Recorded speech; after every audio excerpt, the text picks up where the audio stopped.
Magandang araw po sa inyong lahat. Ang kwentong inyong mapapakinggan ay tungkol sa binatang si Lindon na nakatira sa isang baryong matagal nang nabubuhay sa takot dahil sa isang aswang. Sa hindi inaasahang pangyayari, isa si Lindon na naging biktima ng aswang. Inakala niyang katapusan niya na, ngunit iniligtas siya ng matandang si Mang Fabian. Sa tulong ni Mang Fabian, ay natuto si Lindon na gamitin ang latigong gawa sa buto ng ahas. Magagawa kayang tuldukan ni Lindon ang impyernong bumabalot sa kanilang baryo gamit ang bago niyang kaalaman?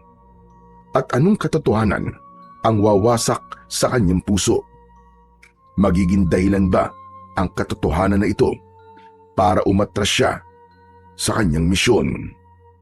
Ngunit bago po ang lahat, huwag po nating kalimutang mag-subscribe at i-hit ang notification bell sa aking YouTube channel na The Voice Addict at Apong Isaak para sa mas marami pang makapigil hiningang kwentong aswang at katatakutan mula sa mundo ng kapapalagan. Umpisahan na po natin ang kwento. May kaba sa mga mata ang binatang si Lindon habang hinihintay niya sa tabing ilog. Nang umagang yun, si Amor. Ipinarating ni Amor sa matalik niyang kaibigan ni si Manolo na nais siya nitong makausap sa lugar ngayon. Si Amor ay ang dalagang halos 1 taon na niyang nililigawan. Ngunit sa kasamang palad, nililigawan din ito ng mayamang lalaki sa lugar nila na si Donato. Kahit wala sa kalingkingan ni Donato dahil mahirap lang si Lindon, ay itinuloy pa rin niya ang pangliligaw kay Amor. Naging masigasig siya sa pagpapakita kay Amor na malinis ang kanyang intensyon. Napatayo si Lindon sa pagkakaupo sa malaking bato sa tabi ng ilog nang dumating si Amor. May kinakabahang ngiti na sumilay sa kanyang labi. Ang hinala niya ay sasabihin na ni Amor sa araw na yon ang desisyon nito ukol sa ginagawa niyang panliligaw. Magandang umaga, Amor. Ang sabi sa akin ni Manolo ay gusto mo raw makipagkita sa akin. Kinakabahan tuloy ako sa sasabihin mo eh. Mabutit na sabi sa'yo ni Manolo. Kahit ako, kinakabahan din sa sasabihin ko sa'yo, Lindon. Teka, tungkol ba sana sasabihin mo? Sa panliligaw ko ba sa'yo? Ayoko na magpaligoy-ligoy pa, Lindon. Gusto ko na tumigil ka na sa panliligaw sa akin. Sandaling hindi nakapagsalita si Lindon. Pinroseso pa ng utak niya ang sinabi ni Amor. Maya-maya ay alanganin siyang ngumiti. Pinapatigil mo na ako? Dahil ba sinasagot mo na ako? Hindi, Lindon. Patawarin mo ako kasi kagabi sinagot ko na si Donato. Magkasintahan na kaming dalawa. Kaya wala na dahilan para ituloy mo pa ang panliligaw mo sa akin, Lindon. Napakabuti mong tao. At pasensya na kung hindi ko kayang suklian ng pagmamahal mo. Pero sigurado ako, Lindon, na makakatagpo ka ng tamang babae na kayang suklian ang nararamdaman mo. Ganun ba? Naiintindihan ko, Amor. Maraming salamat sa pagbibigay mo sa akin ng pagkakataon na maipakita at maiparamdam sa iyo ang aking pagmamahal. Masaya ako para sa inyo ni Donato. Alam ko na mas mapapabuti ka sa kanya at mabuti rin siyang lalaki. O paano, Amor? Aalis na ako. May gagawin pa kasi ako sa bahay. Ayaw nang pahabain pa ni Lindon ang pag-uusap nilang yun ni Amor dahil ayaw niyang saktan palalo ang sarili niya. Ang totoo ay hindi siya masaya para kina Amor at Donato.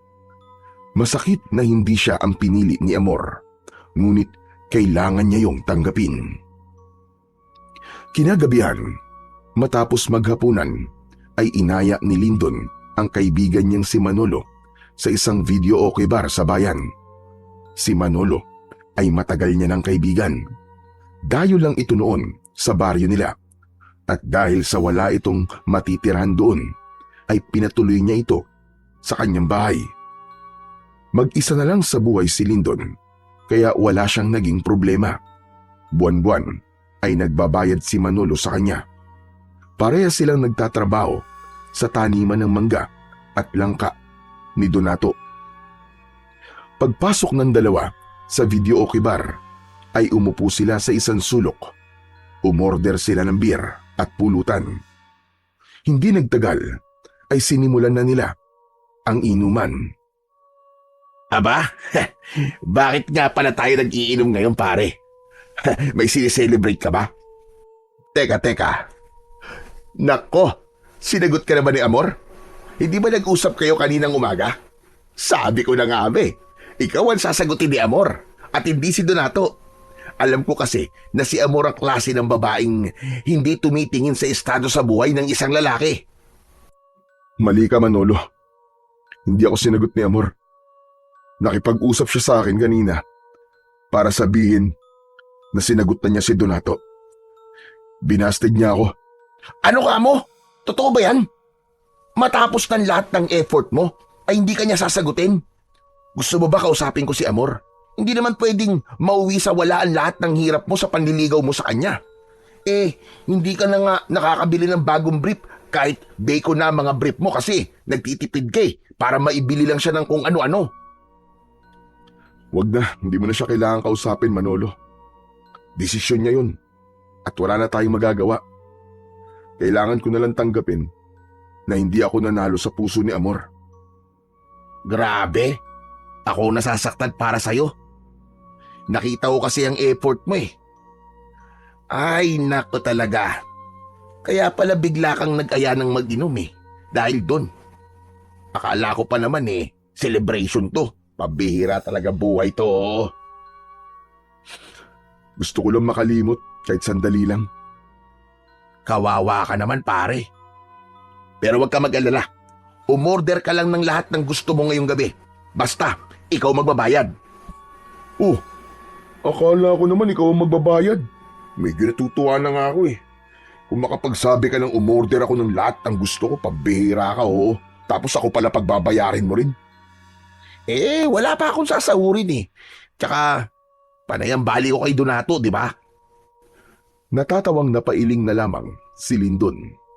Nilagok niya ang bote na naglalaman ng beer. Nagpatuloy ang pag-uusap nila ni Manolo.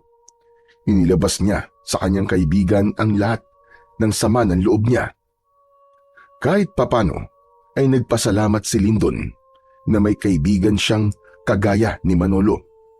Mahihirapan kasi siya kung wala siyang mapaglalabasan ng sama ng loob niya.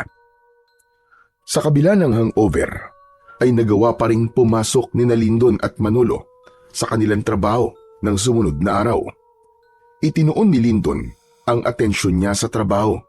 Iniwasan niyang magpaapekto sa sakit sa puso na kanyang nararamdaman dahil baka hindi siya makapagtrabaho ng maayos.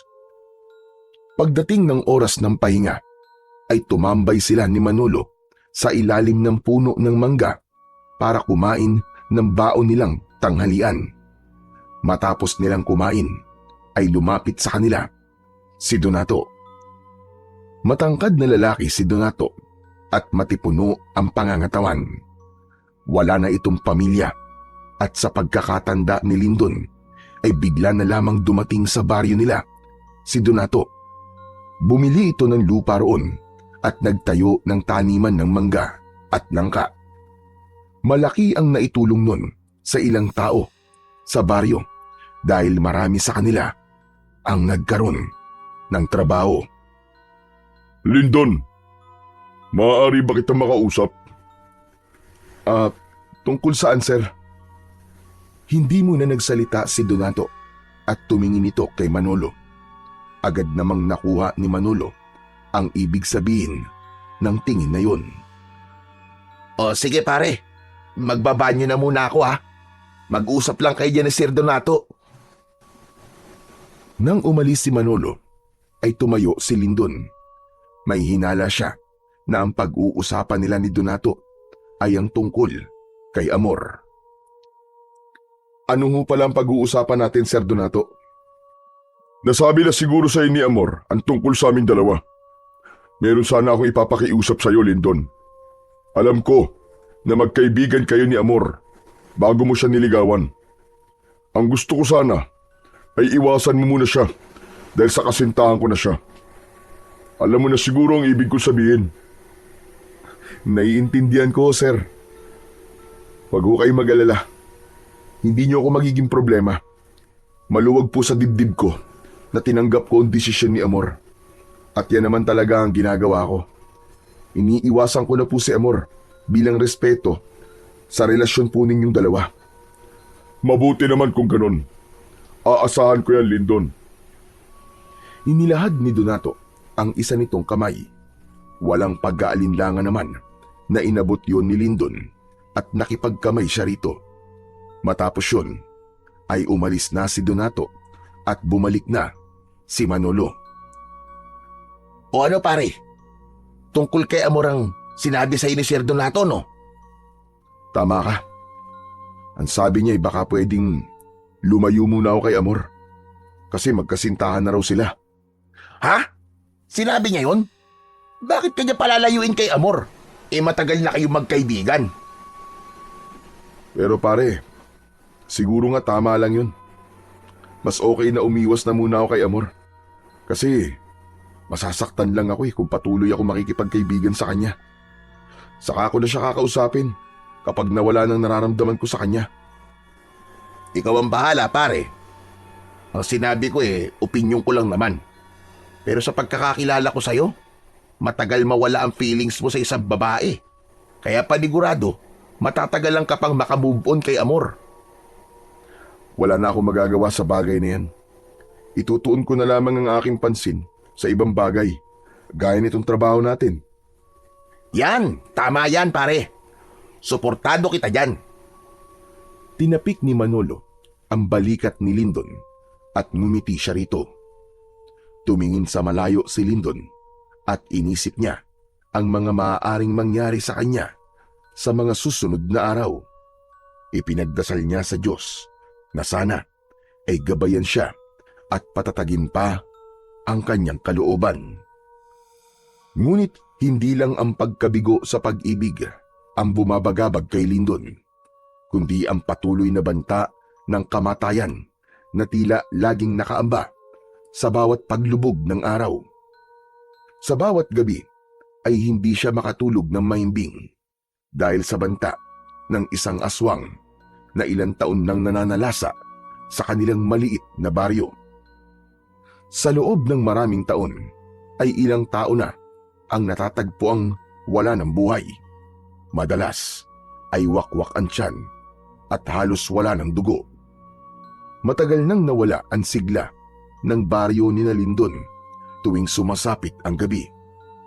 Kaya naman, si Lindon ay naipit sa dalawang bangungot, ang sakit ng pagkatalo sa pag-ibig at ang takot na baka isang gabi ay maaaring siya na ang sunod na biktima ng kinatatakutang aswang. Isang gabi, matapos ang hapunan, ay nagpaalam kay Lindon si Manolo. Pare, pupuntahan ko lang sa kabilang baryo yung kaibigan ko ha. Birthday niya kasi. Nag-aya na mag-iinom kami. Bakit hindi pa kayo kaninang umaga nag-inuman? Alam mo naman delikado dito sa atin kapag gabi. Mamaya, makasalubong mo pa yung aswang . Huwag ka mag-alala sa akin pare. Palagi kong dala ang balisong ko. Ipinagmamalaki na ipinakita ni Manolo kay Lindon ang balisong nito. Sa tingin mo ba, may laban yan sa aswang? Sa dami na nang napatay nun, paniguradong napakadali lang para dun na labanan ka kahit may balisong ka, Chong. Ang negatibo mo naman mag-isip pare. Saka, hindi to ang unang beses na lumabas ako ng gabi. Kahit ilang beses hindi ko nakita yung aswang na yun . Pakiramdam ko nga, hindi totoo yun . Anong hindi totoo sinasabi mo? Ang dami-dami na nga naging biktima nun di ba? Nung isang gabi kamuntikan nang mamatay si Mang Cardo dahil nakasalubong niya yung aswang. Mabuti na lang at nakatakbo siya at pinapasok siya ni Kapitan sa bahay nila. Kung hindi, paniguradong dadagdag si Mang Gardo sa biktima ng aswang dito sa baryo natin. Alam ko na yan.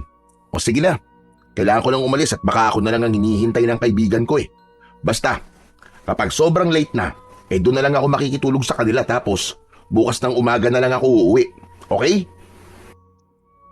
Kung doon ka matutulog, agahan mo ang uwi mo at may trabaho pa tayo bukas. Oo na pare. Para ka namang nanay ko kung magpaalala Biglang natigilan si Manolo at bumakas sa mukha nito ang lungkot. Alam ni Lindon ang dahilan ng pagbabago ng emosyon ng kanyang kaibigan. Yun ay dahil sa ipinamigay ito ng sarili nitong ina nung bata pa ito. Hindi na nagsalita si Manolo at lumabas na ito ng bahay nila habang si Lindon ay inihatid ng tanaw ang kanyang kaibigan. Saka lang niya isinarado ang pinto nang mawala na sa kanyang paningin si Manolo. Hindi magawang makatulog ni Lindon ng gabing yun. Nais na sana niyang matulog dahil may trabaho pa siya kinabukasan, pero sadyang mailap ang antok sa kanya. Bumangon siya at lumabas ng bahay upang magpahangin. Ilang minuto na lang at 12:00 na ng hating gabi. Tahimik ang paligid, kaya nang may narinig siyang pagsigaw ng isang babae sa hindi kalayuan, ay dinig na dinig niya yon. Tulong! Tulungan niyo ako! Saklolo! Teka, si Amor yun Ang unang pumasok sa isip ni Lindon ay baka inaatake ng aswang si Amor. Bumalik siya sa loob ng bahay at kinuha ang matalas niyang itak. Tumakbo siya papunta sa pinanggagalingan ng sigaw.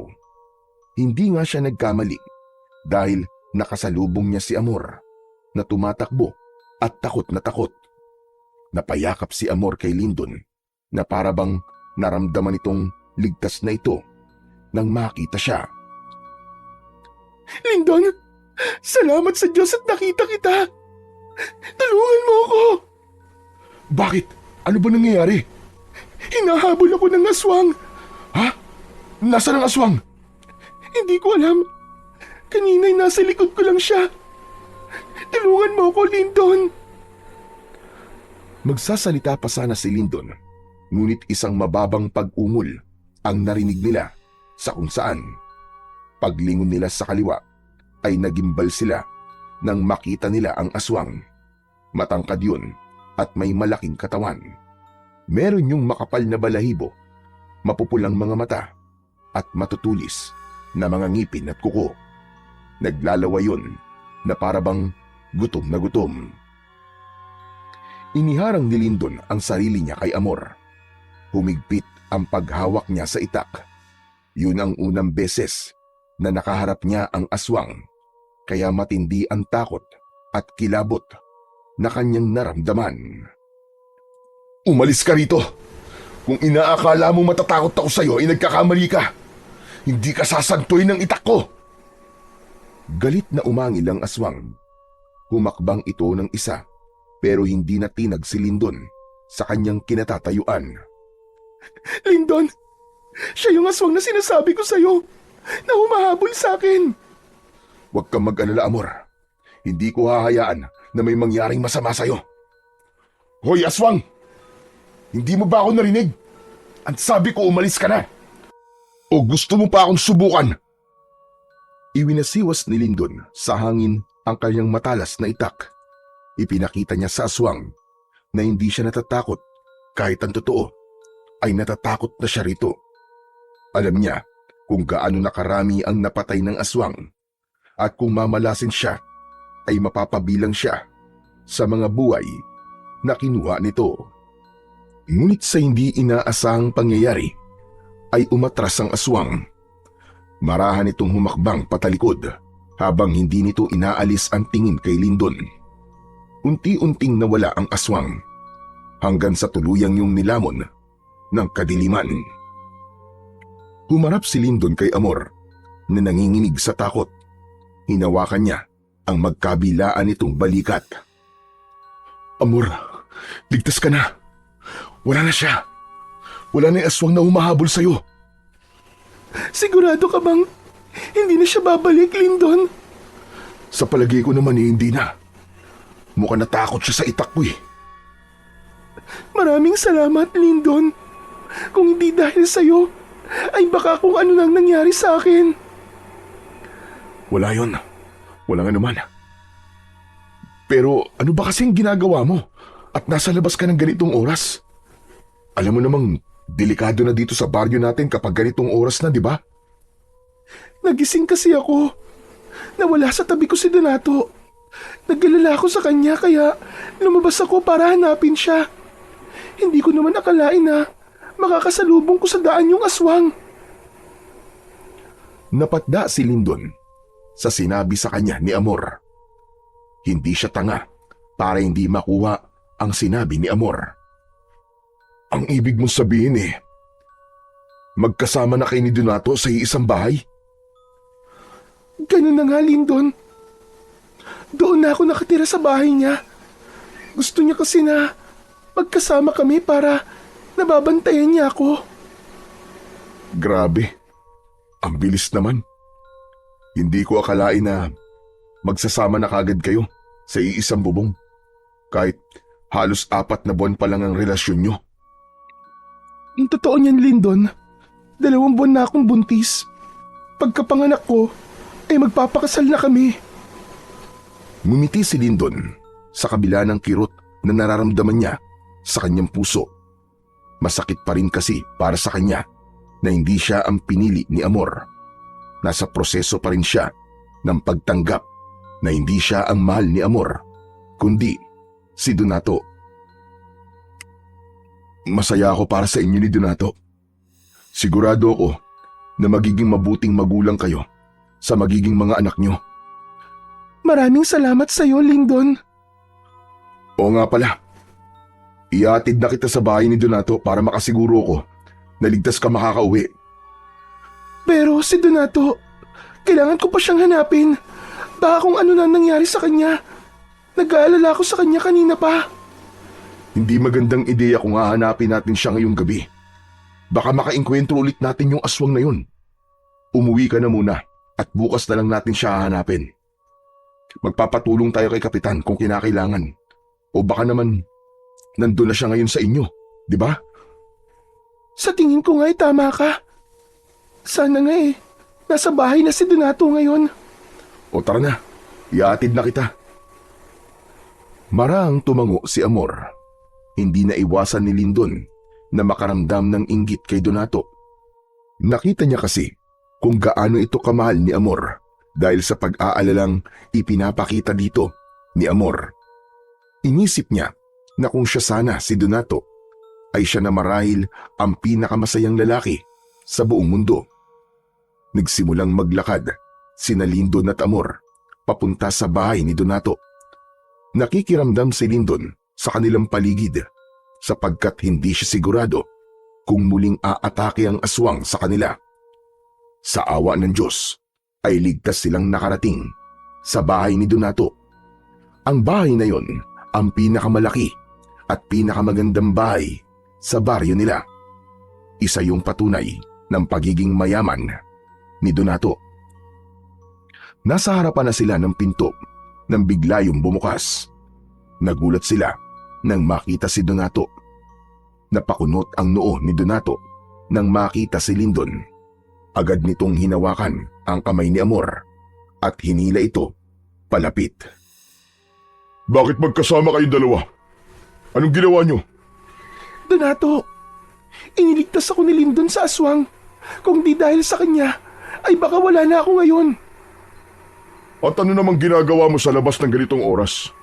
Huwag mong sabihin na nakipagkita ka kay Lindon nang hindi ko alam. Hindi, Donato. Nagising kasi ako kanina na wala ka sa tabi ko. Kaya lumabas ako para hanapin ka. Tapos, yun nga, nakasalubong ko yung aswang. At nakita ko ni Lindon. Iniligtas niya ako sa aswang. Totoo po ang sinabi ni Amor sa inyo, Sir Donato. Nag-alala kasi siya sa inyo, kaya lumabas siya para hanapin ka. Sige na, makakauwi ka na, Lindon.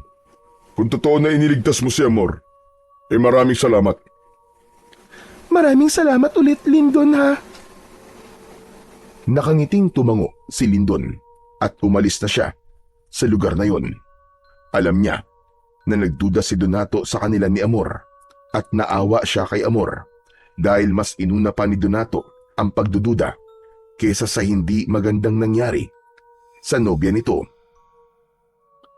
Malapit na si Lindon sa bahay nang biglang may humawak sa kanyang balikat mula sa likuran niya. Nagulat si Lindon. Mabilis siyang humarap at muntik niya ng tagain sa leeg ang nasa likuran niya. Mabuti na lang at nakita niya na si Manolo yun. Pambira ka, pare! Ano ba? Ako to! Huwag mo naman akong patayin! Langya ka? Akala ko kasi aswang ka eh. Aswang? Sa gwapo kong to? Napagkabalan mo kong aswang? Pambihira! Pasensya na. Paano? Nakaharap ko kasi yung aswang kanina eh. Ano ka mo? Totoo ba yung sinabi mo? Nakaharap mo talaga yung aswang? Oo pare. Pero sa bahay na tayo mag-usap. Mas ligtas doon kesa dito sa labas. Magkasamang naglakad na ang magkaibigan hanggang sa makarating sila sa kanilang bahay. Isinarado at ikinendado ni Lindon ang pinto bago siya umupo sa isang mahabang upuan sa sala. Bakas ang pagod sa kanyang muka. Si Manolo naman ay kumuha ng tubig sa kusina at inabot kay Lindon. Oh, uminom ka na muna at namumutla ka eh. Salamat pare. Matapos ubusin ni Lindon ang isang baso ng tubig, ay sa kanya ikinuwento kay Manolo ang lahat ng nangyari. Maging ang pagdududa ni Donato ay ikinuwento niya rin. Dahil sa kwento mo na yan, naniniwala na talaga ako na merong aswang dito sa baryo natin. Pero ang hindi ako makapaniwala ay mas inuna pa ni Sir Donato ang magduda kaysa mag-alala kay Amor. Parehas tayo na naisip pare. Grabe. Naawa nga ako kay Amor kasi naramdaman ko na parang walang pakialam si Donato sa kanya. Wala naman tayong magagawa kasi siya ang pinili ni Amor eh. Sa bagay, tama ka. Pero maiba ako Manolo. Bakit palang bilis mong umuwi? Akala ko ba doon ka matutulog? Wala eh. Natapos kagad yung inuman namin eh. Kaya kung mapapansin mo, hindi ako lasing. Paano kasi? Iisang bote ng alak yung binili ng may birthday. Nung naubos na, gusto niya na mag-ambagan kami ng mga bisita niya para bumili ng alak. Siyang may birthday tapos kami ang sasagot sa alak. Aba, mali naman yun. Kaya umuwi na lang ako. Ang kunat mo talaga. Hindi yung pa pinagbigyan. Sumahod naman tayo kahapon, di ba? Kahit na may pera ako, hindi ako mag-aambag sa pang-alak niya, no? Ang lakas ng loob niyang mag-aya ng inuman tapos isang bote lang palang kaya niya. Bagyang natawa si Lindon sa sinabi ni Manolo. Hindi nagtagal ay nagpaalam na siya kay Manolo na matutulog na siya. Pumasok na siya sa kanyang kwarto at nang nakahiga na siya ay patuloy pa rin niyang iniisip ang nangyari. Hanggang sa sandaling yun ay hindi pa rin siya makapaniwala na nakaharap na niya ang aswang at nakita niya yun nang malapitan. Kahit pumikit siya ay hindi pa rin nawala sa isip niya ang nakakatakot na itsura ng aswang. Mabilis na lumipas ang mga araw at buwan. Patuloy na namuhay sa takot ang mga tao sa baryo ni Lindon dahil sa pag-atake ng aswang. Kahit isa sa kanila ay walang naglalakas ng loob na tugisin ito. Kahit ang kanilang kapitan at ang mga tanod ay takot na magronda sa gabi. Sanay na sila na walang inaasahan para sa kanilang proteksyon, kundi ang kanilang sarili lamang. Simula nang iligtas ni Lindon si Amor sa aswang, ay hindi na sila muling nagkaroon ng pagkakataon na magkausap. Nagkaroon siya ng hinala na pinagbawalan na ito ni Donato na makipag-usap sa kanya. May mga pagkakataon na isinasama ni Donato si Amor sa taniman at doon niya napansin na lumalaki na ang tiyan nito. Dahil sa buntis na si Amor at ikakasal na ito kay Donato, ay mas lalong pinilit ni Lindon na alisin na ang nararamdaman niya kay Amor. Isiniksik niya sa kanyang sarili na wala na talagang pag-asa na maging sila sa huli at palagi na lang niyang ipinagdadasal ang kaligayahan ng babaeng kanyang iniibig. Isang umaga, habang abala sa pagtatrabaho sa taniman, ay lumapit si Manolo kay Lindon. Bagya siya nitong si Nico, kaya napatingin siya sa kanyang kaibigan. "Hoy, ano ka ba? Hindi to ang oras ng kwentuhan, no? Alam ko kaya ka nandito kasi makikipagkwentuhan ka na naman sa akin."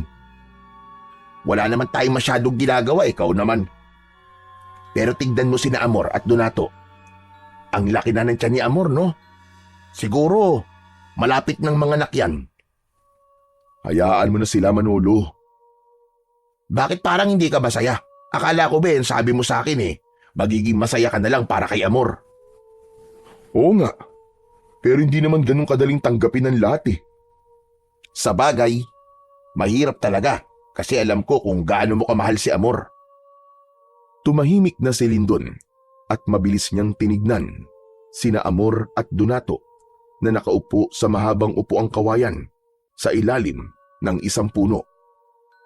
Masayang nagkikwentuhan ng dalawa at bakas sa mukha ni Amor ang saya habang hinahaplos ang tiyan. Hindi sinasadyang napatingin si Amor kay Lindon. Pakiramdam ni Lindon ay tumalon ng puso niya. Nang matipid na ngumiti sa kanya si Amor, iniwas niya ang tingin sa babae at nagkunwaring abala sa kanyang ginagawa. Isang gabi, habang mahimbing na natutulog si Lindon, ay nagising siya sa sigawan ng mga tao sa labas. May mga sumisigaw na naroon na naman daw ang aswang, kaya agad siyang bumangon at lumabas ng kanyang kwarto. Sumilip siya sa pinto at nasilayan niya ang mga taong nagkakagulo, ngunit hindi niya makita ang aswang. Ngunit sa kilos at reaksyon ng mga tao, alam ni Lindon na naroon ang aswang. Kinabahan si Lindon dahil may posibilidad na pasukin ng aswang ang bahay ng kahit na sino sa kanila at hindi ligtas ang bahay nila sa pag-atake nito. Kinuha niya ang itak sa kusina at kinatok ang kwarto ni Manolo. "Manolo! Manolo, gumising ka dyan! Manolo! Sumasalakay na naman ang aswang! Gumising ka!" Ilang ulit na kumatok si Lindon. Paulit-ulit niyang tinawag ang pangalan ni Manolo, ngunit walang sumagot sa kanya. "Ang bihira! Ito talaga si Manolo! Parang mantika kung matulog!" Naging mas malakas ang sigawan ng mga tao at sa pagkakataon na yon ay narinig niya ang pangalan ni Amor. Dahil doon ay tuluyan na siyang lumabas at kinakabahang lumapit siya sa mga taong nagkukumpulan. Isang matandang lalaki ang tinanong niya sa nangyayari. "Manong, ano po nangyayari? Nasaan po ang aswang?" Si Amor, yung nobya ni Donato, tinangay siya ng aswang. "Ano? Saan po siya dinala ng aswang?" Itinuro ng matandang lalaki ang magubat na bahagi ng kanilang baryo. Anito ay kinakaladkad ng aswang si Amor. Sinabi rin ito na dahil buntis si Amor ay naging mainit ito sa mata ng aswang. Walang ibang nasa isip si Lindon ng mga sandaling yon, kundi ang iligtas si Amor. Hindi siya papayag na maging biktima ito ng aswang, lalo na ang anak na dinadala nito. Sa kabila ng takot, ay sinuong ni Lindon ang makapal na kagubatan. Hahanapin niya roon si Amor at ang aswang. Diyos ko, sana hindi pa huli ang lahat. Huwag niyo pong hayaan na mapahamak si Amor at ang anak niya. Nagpatuloy si Lindon sa paghahanap. Hindi niya na alintana ang pagtusok ng mga matutulis na bato sa kanyang talampakan. Sa pagmamadali niya kasi kanina ay hindi niya na naisip na magsuot ng tsinelas. Hanggang sa narinig niya ang kalunos-lunos na pagsigaw ni Amor. Paglingon niya sa kanan ay doon niya nakita si Amor na mabilis na tumatakbo habang sapo ang may kalakihan nitong tiyan. Sinalubong ni Lyndon si Amor. Agad niyang napansin ang malalim na sugat nito sa braso. Dumudugo yun at mukhang mula sa kalmot ng aswang. Lindon! Lindon, tulungan mo ako! Yung aswang! Gusto niya akong patayin! Tara na! Umalis na tayo rito bago pa niya tayo maabutan. Teka, may kailangan kang malaman, Lindon.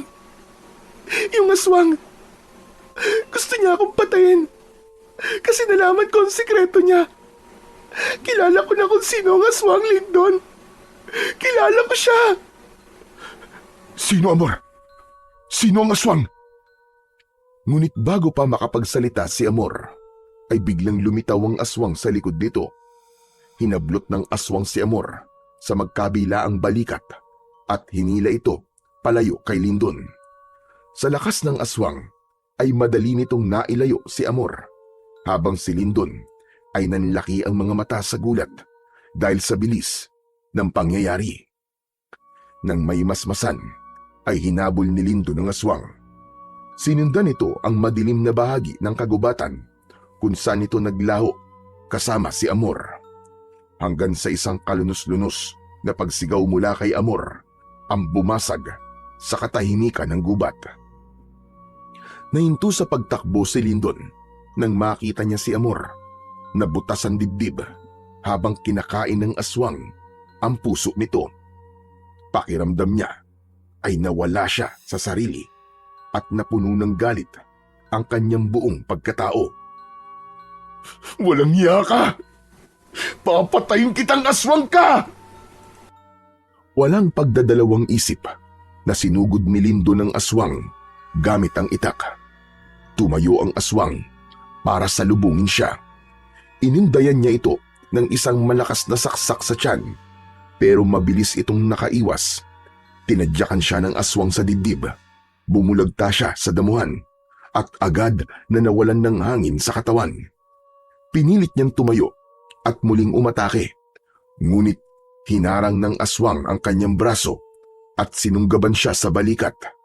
Umalingaw-ngaw ang sigaw ni Lyndon nang maramdaman niya ang matatalim na ngipin ng aswang na bumaon sa kanyang laman. Pilit niyang itinulak ang aswang gamit ang natitirang lakas. Kinalmot siya ng aswang sa dibdib. Binuhat siya nito at itinapon sa lupa.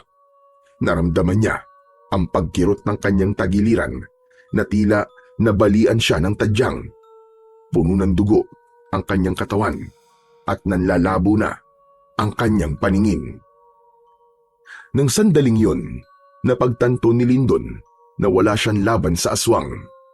Kung hindi siya tatakas, ay matutulad siya kay Amor. Kaya nang makita niyang palapit ang aswang, ay agad siyang tumalikod at tumakbo. Pikit matang tinahak niya ang madilim na kagubatan habang naririnig niya ang malakas na yabag ng aswang sa kanyang likod. Ngunit sa hindi inaasahang pangyayari, ay nahulog si Lyndon sa pababang lupa. Nawalan siya ng balanse at nagpagulong-gulong siya paibaba. Nang tumama ang ulo niya sa isang malaking bato, ay doon na siya tuluyang nilamon ng kadiliman at wala na siyang natandaan pa sa mga sumunod na pangyayari. Ang buong akala ni Lyndon ay katapusan niya na, kaya laking gulat niya nang muli siyang magising sa loob ng isang kubo na hindi pamilyar sa kanya. Sinubukan niyang bumangon, ngunit sumakit ang kanyang buong katawan. Isang matandang lalaki ang pumasok sa kubo na may dalang mangkok na may umuusok na sabaw. Sino ka? Nasaan ako? Ako si Fabian. Ako nakakita sa iyo sa gubat na walang malay. Nandito ka sa aking kubo. Huwag kang mag-alala. Ligtas ka rito sa aswang. Paano mo nalaman na aswang ang may gawa nito sa akin? Nakita ko ang mga sugat mo. Alam kong aswang ang may kagagawan ng mga yan. Huwag ka na munang gumalaw masyado. Sariwa pa ang mga sugat mo at may bali pa ang ibang parte ng iyong katawan. Ngunit huwag kang mag-alala. Nalinis at nilagyan ko na ng gamot ang iyong mga sugat. Bumalong ang luha ni Lindon nang maalala niya ang nangyari sa babaeng minsan niyang inibig na si Amor. Bumalik sa alaala niya ang pagkain ng aswang sa puso ng dalaga. Papatayin ko ang aswang na yun.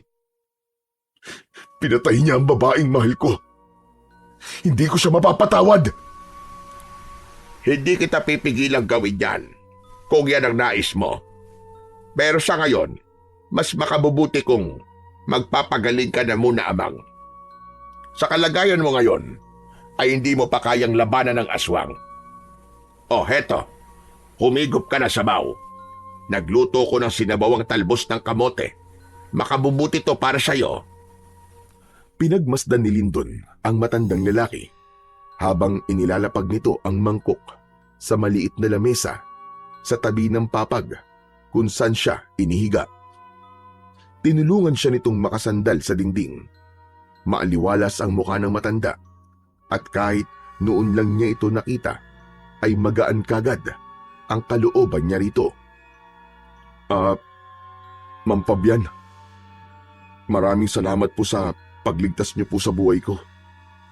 Napakabuti po ng puso niyo kasi kahit hindi niyo naman po ako kilala, ay tinulungan niyo pa rin ako. Kung patay ka nung nakita kita, ay pababayaan na lang kita. Pero buhay ka pa at lumalaban. Hindi kaya ng konsensya ko na hayaan ka roon na tuluyang mamatay. Pero mamaya na tayo mag-usap. Humigop ka muna ng sabaw para kahit papano magkalaman naman ang sikmura mo. Pinilit ni Lindon na humigop ng sabaw kahit wala siyang ganang kumain. Patuloy kasing naglalaro sa utak niya ang pagpatay na ginawa ng aswang kay Amor. Napakasakit para sa kanya ng pangyayaring yun, lalo na't hindi lang ang buhay ni Amor ang kinuha ng aswang, kundi maging ang buhay ng sanggol na dinadala nito. Matapos maubos ni Lindon ang sabaw, ay doon na siya muling kinausap ni Mang Fabian. Nagpakilala na siya sa matanda at ikinuwento niya rito ang lahat ng nangyari. Simula sa ilang taong pag-atake ng isang aswang sa baryo nila at ang pagpatay ng aswang kay Amor. Lahat ng detalye ay sinabi niya kay Mang Fabian. Nang matapos ng magkwento si Lindon, ay naramdaman niya ang bigat sa muka ng matandang lalaki. Naririnig ko ang tungkol sa aswang na yan sa tuwing nagtutungo ko sa palengke para magbenta ng mga tanim kong gulay. At alam kong napakasakit ng pinagdadaanan mo ngayon. Masakit ba kita na mamatay ang isang taong importante sa'yo, lalo na sa kabay ng isang aswang? Ang ibig niyo po bang sabihin may mahal kayo sa buhay na pinatay din ng aswang? Tama ka. Meron nga. Hindi lang isa, kundi dalawa. Ang aking asawa at anak. Wala akong nagawa noon. Halos mabaliw ako. Kaya itinigil ko na ang pagiging manunugis ng mga aswang dahil pakiramdam ko ay wala ng dahilan para gawin ko pa yon. Teka, isa po kayong manunugis? Noon yon, Lindon. May kaalaman din ako sa panggagamot.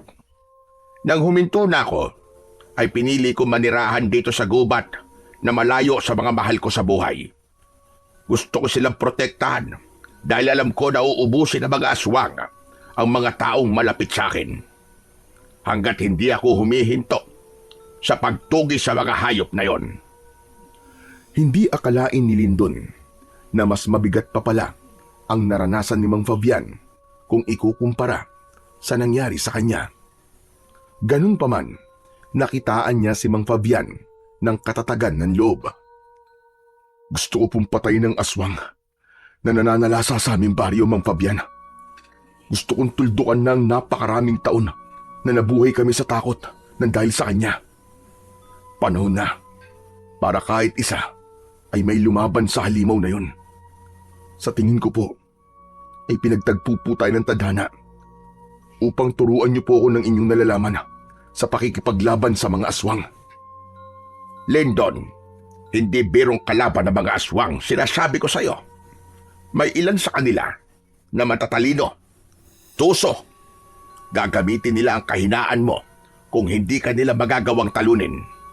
Dapat ay buo ang loob mo kung gagawin mo ang iyong sinabi. Buo na po ang loob ko, Tatang. Ayoko na pong hintayin na may mabiktima pa siya na taong malapit sa akin.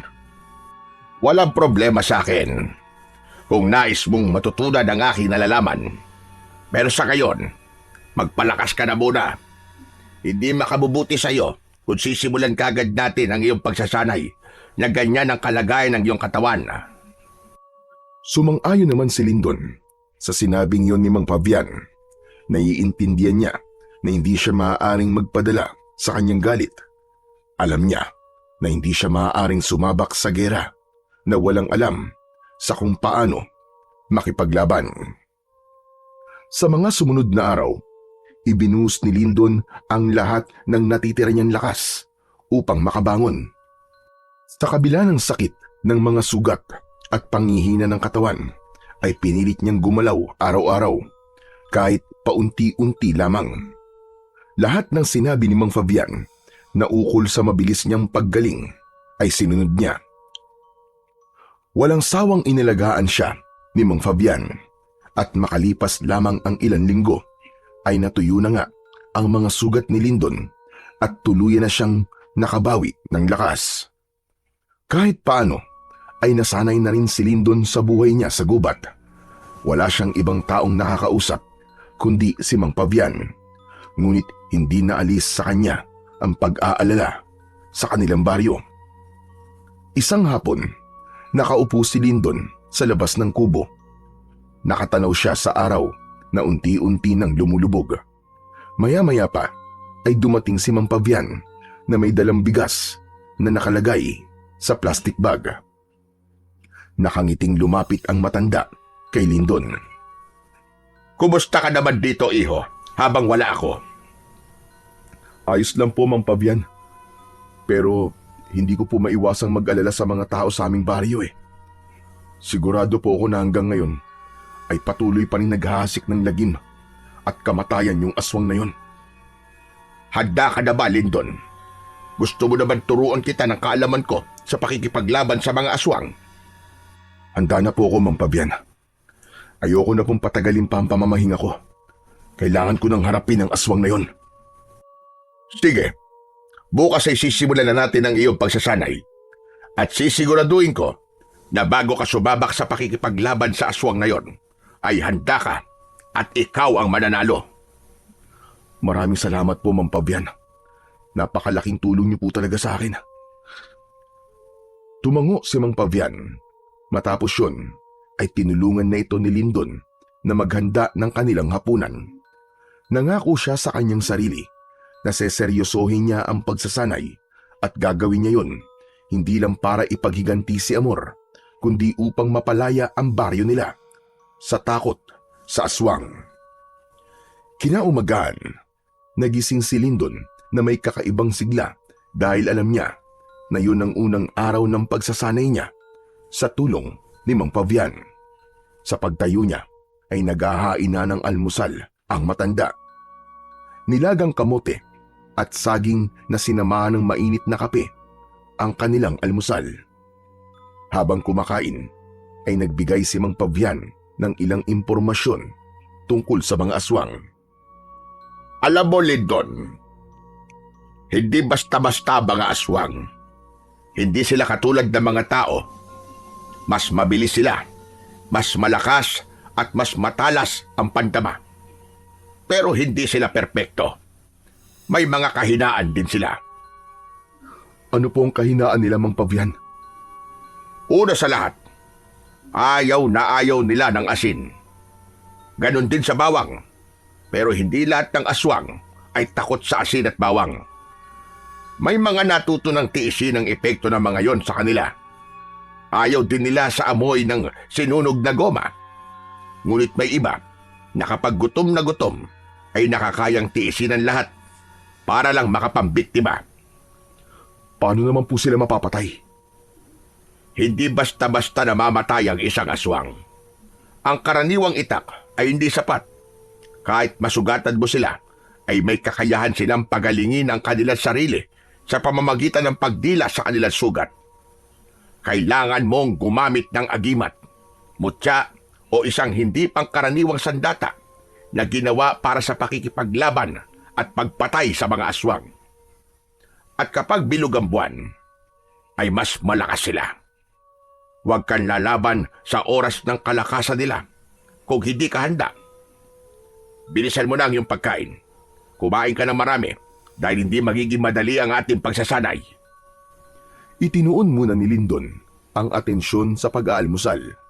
May kasiyahan siyang naramdaman sapagkat mamaya ay magkakaroon na siya ng kaalaman sa pakikipaglaban sa mga aswang. Matapos ang almusal, ay nagtungo sina Lyndon at Mang Fabian sa likod ng kubo. Meron dong malawak na lupa na magandang lugar para sa isang pagsasanay. Nakaharap si Lyndon kay Mang Fabian. Parehas na seryoso ang kanilang muka. Gaya na sinabi ko sa iyo kanina, ay kailangan mo ng mabisang sandata na panlaban sa mga aswang. Ang ibig niyo po bang sabihin meron kayong ganung sandata? Meron. Hintayin mo ako rito at kukunin ko lang. Sandaling bumalik si Mang Fabian sa loob ng kubo. Sa pagbabalik nito, ay may dala na itong isang bagay na noon lang nakita ni Lyndon. Para yung isang latigo na gawa sa buto ng isang hayop. Ito ang sandatang sinasabi ko sa iyo. Gawa ito sa mga buto ng isang ahas na pinapaniwala ang alaga ng isang diwata sa kabundukan ng Kanlaon. Ipinamana pa to sa akin ng aking lolo na isa ring mahusay na manunugis noong panahon niya. Ayon sa aking lolo, nang mamatay ang alagang ahas na yon ng diwata, ay iniwanan nito ang katawan ng ahas na yon sa isang kuweba. Ang lolo ko ang nakakita sa buto ng ahas na yon. Ipinaliwanag pa ni Mang Fabian na ang mga buto ay nilinis at pinatuyo sa ilalim ng araw sa loob ng 7 araw. Pagkatapos ay pinakuluan yun sa banal na langis. Hindi ito basta latigo lamang, Lyndon. Isa itong pangil ng liwanag laban sa kadiliman. Kung marunong kang gumamit nito, kaya nitong durugin ang laman at buto ng kahit nanong aswang. Pero tandaan mo, hindi ito gumagana kung ang puso mo ay puno ng galit at paghihiganti. Dapat malinaw ang layunin mo. Inabot ni Mang Fabian ang latigo kay Lyndon. Naramdaman niya ang bigat nun. Ang latigo ay may habang halos 5 talampakan. Ang hawakan nun ay gawa sa isang matibay na uri ng kahoy. Sa dulo ng latigo ay may matulis na buto na parabang sinadya yun upang dagdag na pang-atake sa kalaban. Hindi nagtagal ay sinimulan na ni Lyndon at Mang Fabian ang pagsasanay. Matikas na tumayo si Lyndon habang hawak ang latigong gawa sa buto ng ahas. Mahigpit ang pagkakakapit niya sa hawakan nito, habang si Mang Fabian naman ay ilang hakbang lang ang layo. May hawak itong lubid na kunwari ay latigo. Yun ay upang mas maunawaan ni Lyndon ang tamang paggalaw at pag-atake. Tandaan mo sasabihin ko, Lyndon. Ikaw ang kokontrol sa latigo at hindi ikaw ang kokontrol nito. Itinaas ni Lyndon ang latigo at maras siyang inihampas sa lupa. Napaatras siya sa lakas ng bagsik ng hagupit ng latigo. Bagyang nahukay ang lupa kung saan tumama ang latigo. Sa sumunod na mga minuto ay itinuro naman ni Mang Fabian kay Lyndon kung paano gamitin ang latigo sa pag-atake at gayon din sa pagdepensa. Dahil hindi likas ang pagiging mandirigma, ay labis na nahirapan si Lindon. Ma'am Pavian, napakahirap palang gamitin ang latigo sa pakikipaglaban. Wala ka po bang ibang sandata na pwede kong gamitin gaya ng itak o kaya espada? Kung nais mong mapatay ang aswang sa inyong baryo, ay kailangan mo maging mahusay sa paggamit ng latigong yan. Walang nananalo na sa una pa lang ay sumusuko na kagad. Palagi mong isipin na walang bagay ang madali sa una. Lahat ay dapat pinaghihirapan bago mo marating ang tagumpay. Sa sinabing yon ni Mang Pavian, ay nabuhayan ng loob si Lindon. Inisip niya si Amor at ang mga tao sa kanilang baryo. Bagamat patuloy siyang nahirapan sa pagsunod sa galaw ni Mang Pavian, ay hindi na siya nagreklamo. Inisip niya na kailangan niyang matutunan ng lahat ng dapat niyang matutunan upang magtagumpay siya sa sandaling magkaharap na sila ng aswang. Habang lumilipas ang oras, ay unti-unti niyang naramdaman ang pagkakaisa ng kanyang katawan at ng latigo. Ganun pa man, aminado siya na marami pa siyang kailangan matutunan bago niya harapin ang aswang sa kanilang baryo. Matapos ang nakakapagod na pagsasanay, ay naupo si Lindon sa harapan ng kubo. Lumapit sa kanya si Mang Pavian at inabutan siya nito ng isang basong tubig. Nagpasalamat siya sa matanda. Bago yun, ininom. Grabe, ang hirap po talaga magsanay sa paggamit ng latigo niyo, Mang Pavian. Pero tinandaan ko po ang mga sinabi niyo sa akin na hindi dapat kagad sumuko. Gaya mo ay nahirapan din ako nung unang nagsanay ako niyan sa paggamit ng latigo. Maigpit noon ang lolo ko. Kapag nagkamali ako, ay hinahampas niya ako ng kanyang tungkod. Mukhang hindi niyo naman po gagawin sa akin yun kasi wala po kayong tungkod eh.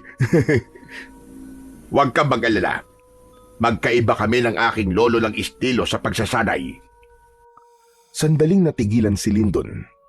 Nang sandaling yun, ay bumalik sa kanyang alaala ang huling sandali ni Amor at isang bagay ang kanyang naalala.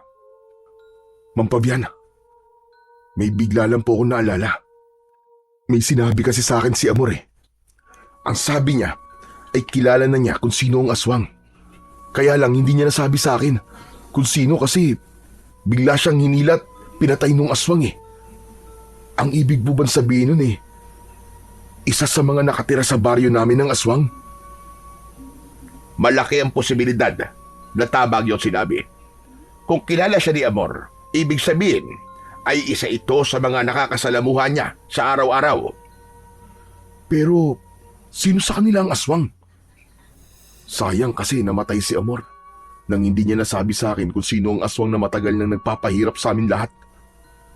Mas magiging madali sana ang pakikipaglaban mo kung makikilala siya dahil maaari mo siyang atakihin na abang nasa anyo siyang tao. Mahina ang isang aswang kapag wala siya sa kanyang totoong anyo. Pero hindi bale. Ang importante ay nagsasanay ka na ngayon para kapag nakaharap mo siya na nasa anyong tao o aswang man siya, ay nasisiguro ko sa iyo na ikaw ang mananalo. Tumingin sa malayo si Lindon. Inisip niya ang mga pwedeng mangyari sa sandaling magkaharap na sila ng aswang. Ngunit hindi niya naiwasan ang kabang bumalot sa kanyang puso nang dahil sa pagkatao ng aswang na kailangan niyang labanan at patayin. Sa mga lumipas na araw ay nagpatuloy si Lindon sa pagsasanay sa tulong ni Mang Pavian. Marami pa itong itinuro sa kanyang teknik sa pakikipaglaban gamit ang latigong gawa sa buto ng ahas. Habang tumatagal ay nawala na ang bigat ng latigo at kung minsan ay para na siyang walang hawak. Unti-unti na rin silang naging isa ng latigo. Kung minsan, kahit mag-isa ay nagsasanay si Lindon, malinaw na sa kanya na ang kanyang ginagawa ay hindi lang para sa bigyan ng hustisya ang nangyari kay Amor at sa anak nito, kundi upang matuldukan na ang takot na maraming taon nang bumabalot sa kanilang baryo. Isang hapon, matapos ang nakakapagod na pagsasanay, ay nagtaka si Lindon nang pumapalakpak si Mang Fabian. Nakangiti itong lumapit sa kanya at tinapik siya sa balikat.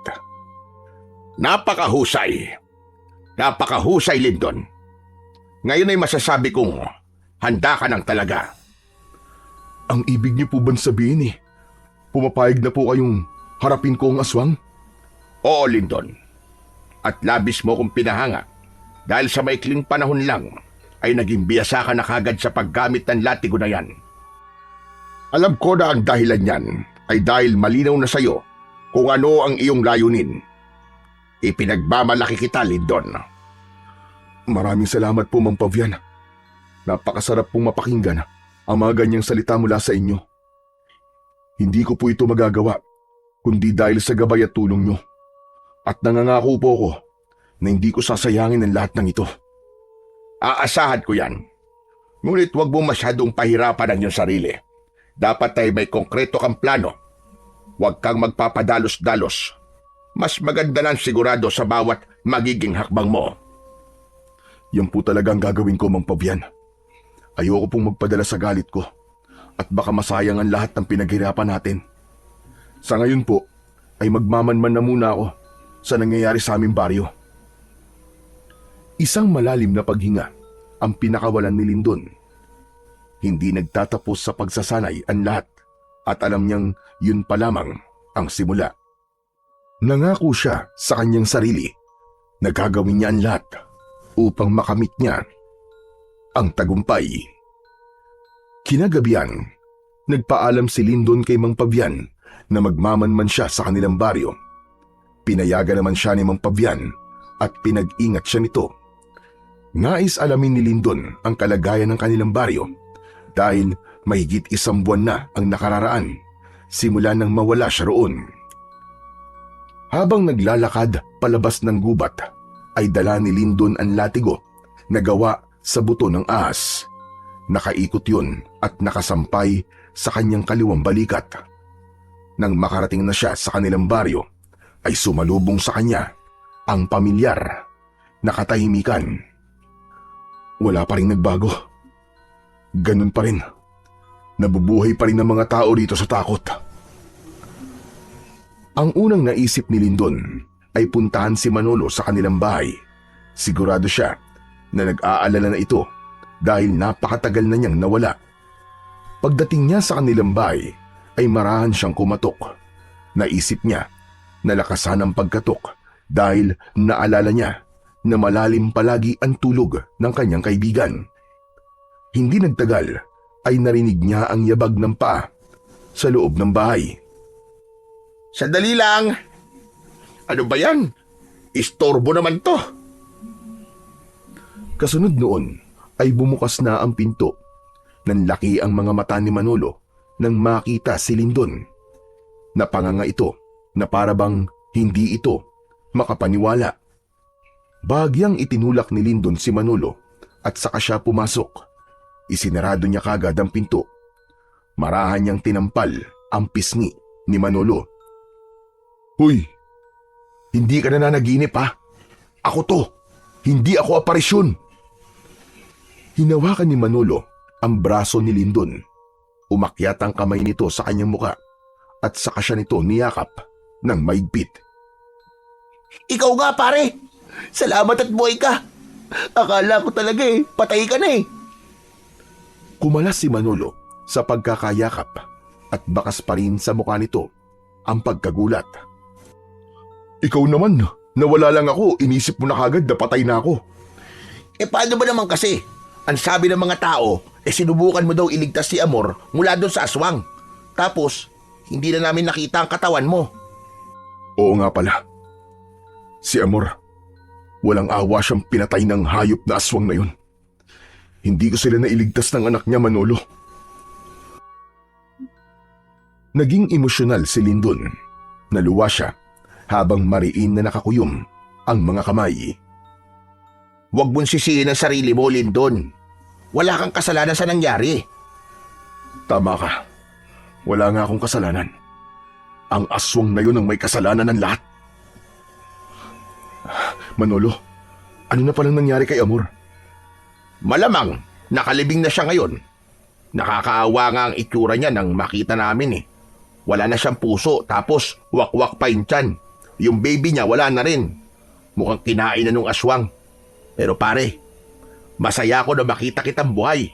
Ano pa nang nangyari sa'yo? Sinubukan kong iligtas si Amor. Pero huli na ang lahat. Ako ang sunod na pinuntirya ng aswang. Lumaban ako nung una. Pero wala akong laban sa kanya kaya tumakas ako. Kaya lang nahulog ako sa mababaw na bangin. Tapos nawalan ako ng malay. At saka Ano pare? sa ngayon ayoko munang sabihin sa kahit na sino nangyari pagkatapos kong makatakas sa aswang. Pero may sinabi sa akin si Amor bago siya mamatay. Ano yun? Ang sabi niya sa akin bago siya mamatay ay kilala niya kung sino ang aswang. Malakas ang kutob ko na kaya siya pinuntirya ng aswang na yun ay dahil nalaman ni Amor ang sikreto nito kung sino talaga siya. Kaya lang, hindi na sa akin nasabi ni Amor kung sino ang aswang Kaya nandito ako para alamin kung sino ang hayop na yun. Sayang nga pare. Kung nasabi sana sa ni Amor, malamang sinugod na ng mga tao kung sino ang aswang dito sa baryo natin para natapos na sana ang kasamaan niya. Kaya nga ako bumalik dito para patayin ang aswang na yun. Oras na para wakasan ng ilang taon na palagi tayong natatakot. At gagawin mo yun na mag-isa pare? Alam mo ba kung gaano kabagsik at kawalang awa yung aswang na yun? Baka mapahamak ka. May sandata ako laban sa kanya. Inalis ni Lindon ang latigong gawa sa buto ng ahas mula sa kanyang balikat at ipinakita niya yon kay Manolo. Ang latigong to ang gagamitin ko laban sa kanya, Manolo. Isa itong mabisang sandata laban sa mga aswang. Ang latigong to ay gawa sa buto ng ahas na alaga ng isang diwata. Wow! Ang astig naman yan, Lindon. Ngayon lang ako nakakita ng ganyang klaseng latigo Kaya kailangan kong malaman kung sino ang aswang dito sa ating baryo, Manolo. Sana matulungan mo ko. Anong klaseng tulong ang kailangan mo? Basta kaya ko gagawin ko. Matagal ko na rin gustong mawala ang aswang na yun Magmanman ka rito sa baryo natin. Pag-aralan mo ang kilos ng lahat, lalo na yung mga alam mong kilala ni Amor. Mas mapapadali ang laban ko sa aswang kung malalaman ko kung sino siya. Walang pagdadalawang isip na pumayag si Manolo sa ipinagawa rito ni Lindon. Anito ay gagawin nito ang lahat para makatulong. Hindi na nagtagal doon si Lindon. Nagpaalam siya kay Manolo. Bago siya umalis, ay tinanong ni Manolo kung saan siya tumutuloy, ngunit hindi niya sinabi sa kaibigan. Para kay Lindon, ay hindi lang ang baryo nila ang kailangan niyang protektahan, kundi maging si Mang Pavian din at ang tirahan nito sa gitna ng kagubatan. Alam niya na kapag nalaman ni Manolo kung saan siya nakatira, ay pupuntahan siya nito roon at hindi imposibleng sundan ito ng aswang. Hanggat maaari, ayaw niyang magulo ang tahimik na mundo ni Mang Pavian sa gubat. Nang makabalik si Lindon sa bahay ni Mang Pavian, ay gising pa ang matandang lalaki. Agad siya nitong sinalubong upang magtanong. Kumusta ang lakad mo, Lindon? Sa nakita ko po, ay mukhang patuloy pa rin po ang pag-atake ng aswang sa aming baryo. Tahimik pa rin po doon, Mang Pavian. Pero sandali po ako nagpunta sa bahay ko para kausapin ang kaibigan ko. Iniisip pala ng mga tao ron na patay na ako. Hindi ba'y mas maganda yon para isipin ng aswang na wala nang maglalakas ng loob na labanan siya? Tama po kayo. Mas makakagalaw po ako ng maayos kung iisipin ng aswang na wala na ako. Pero yung kaibigan mo, sigurado ka bang mapagkakatiwalaan mo siya? Oo naman po. Matagal na po kami magkaibigan ni Manolo. Alam ko na mapagkakatiwalaan ko siya. At isa pa, tutulungan din po niya ako sa pagtuklas kung sino po ang aswang sa aming baryo. Malaking tulong po yun, lalo na't hindi pwedeng pati sa umaga ay nandun ako. Baka may makakita pa sa akin na ibang tao Mabuti naman kung ganun. Ang mabuti pa ay magpahinga na tayo. Malalim na rin ang gabi. Sige po, Mang Pabian. Matapos na isabit ang latigo sa likod ng pinto, ay nahiga na si Lindon sa sahig na kawayan na may latag na banig. Habang si Mang Pabian ay nasa papag nito, ngunit hindi magawang makatulog ni Lindon. Patuloy niyang iniisip kung sino nga ba talaga ang aswang na tinutukoy ni Amor. Kinaumagahan, maagang nagising si Lindon para sandaling magsanay. Bandang 7:00 ng umaga nang tawagin siya ni Mang Pabian para mag-almusal. Matapos kumain, ay tinulungan muna ni Lindon si Mang Pabian sa taniman nito ng gulay.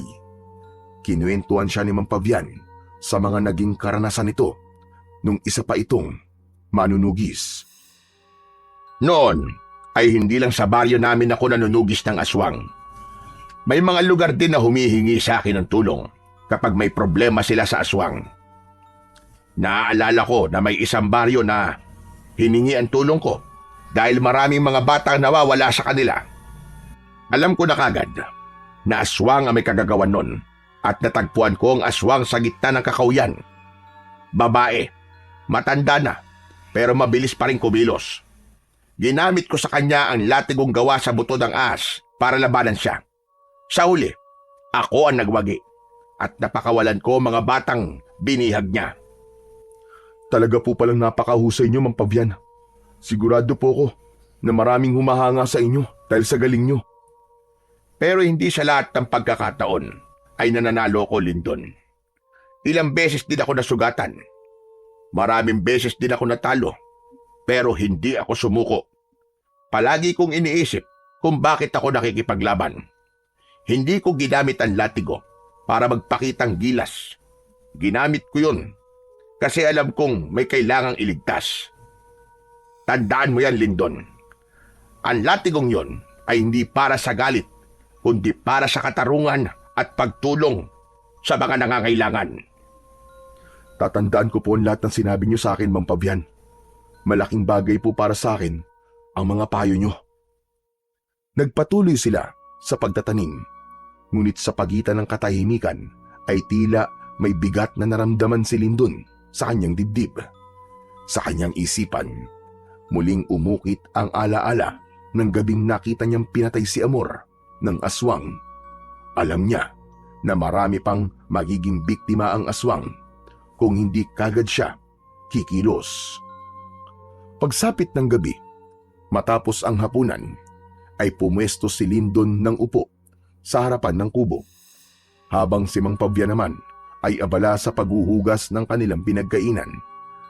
Habang nakatanaw sa malayo, ay may kakaibang naramdaman si Lindon.